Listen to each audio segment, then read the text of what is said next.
Labą dieną, mano vardas Georgi Grebin, aš esu interjero dizaineris ir noriu Jums pristatyti pastatą Grandas. Aš žinau apie šitą pastatą nemažai, nes man teko prisidėti ir prie įrengimo butos, ir padėti įsirengti loftus. Ir šiandien aš noriu trupučiuką pasipasakoti būtent apie loftus.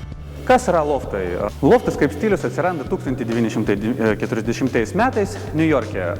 Tas įvyko todėl, kad žemė brango ir visiems manufaktūram, sandėliams, fabrikams teko visą savo gamybą pervesti iš miesto centrą užmiestį. Gera vieta tuščia nebūna ir ją pamėgo, kaip sakant, boheminiai žmonės, čia autoriai, tapytojai, muzikantai, galeristai.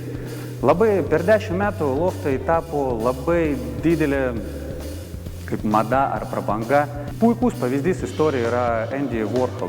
Kaip tik, kada jisai tapo labai populiarus ir ne visi menininkai ir tapytojai galėjo išlaikyti savo loftą, jį pradėjo nuomotis banko klerkai ir tiesiog laisvai mąstantys žmonės.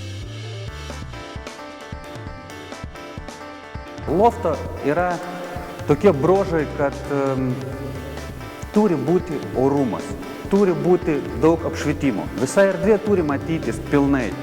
Visi nereikalingas patalpos, techniniai dalykai, jie yra pernešami į tamsesnį, vadinsim, kampą, sanmazgai, jie yra nuimami. Sudaromas kažkoks vienas ar keletą patalpų pagalbinių ir visa kita erdvė yra skirta žmogaus arba darbui, arba poilsiui, arba laiko buvimui tiesiog.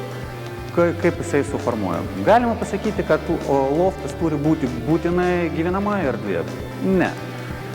Loftas yra labai gera platforma tam, kad sukurti šiuo metu belent kokį stilių. Tikrai tu turi pilną erdvę ir laisvę save realizuoti kaip specialistas.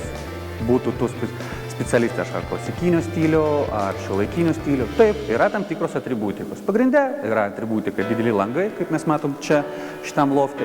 Yra 4 sienos, kurie egzistuoja, dažniausiai jie yra dažomi, viena iš sienų yra akcentinė tam, kad atskirti zonas. Pagrindinė medžiagos, kurios yra lofte, yra plytos, betonas, jie yra paliekamos neliečiamai. Kas yra irgi lofto pliusas, vadinsim, kad visas komunikacijos gali būti atviros, jie gali būti paliktos ir tas dalykas tik padarys žavesį jūsų loftui. Iš lofto gimė tokie stiliai kaip grunge, kaip industrial, todėl kad buvo patalpos skirtos, techninės, sakysim, patalpos.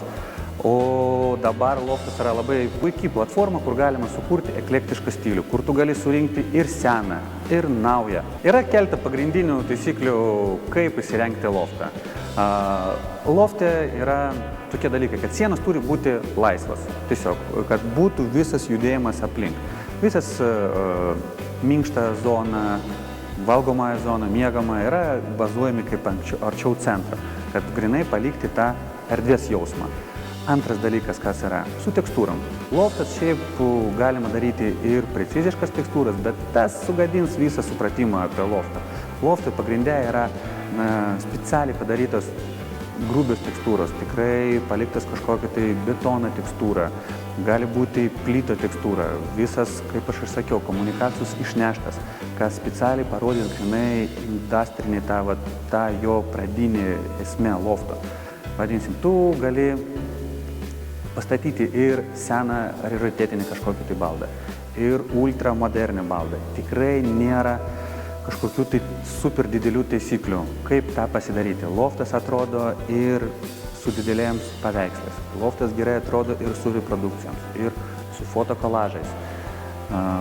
Lofto pagrindiniai dalykai yra grynai palikti tą jausmą, laisvumą, erdvės pojūtį. Šiuo metu mes pasakojam Jums apie lofto Grand lofte. Fabijoniškės, Vilnius.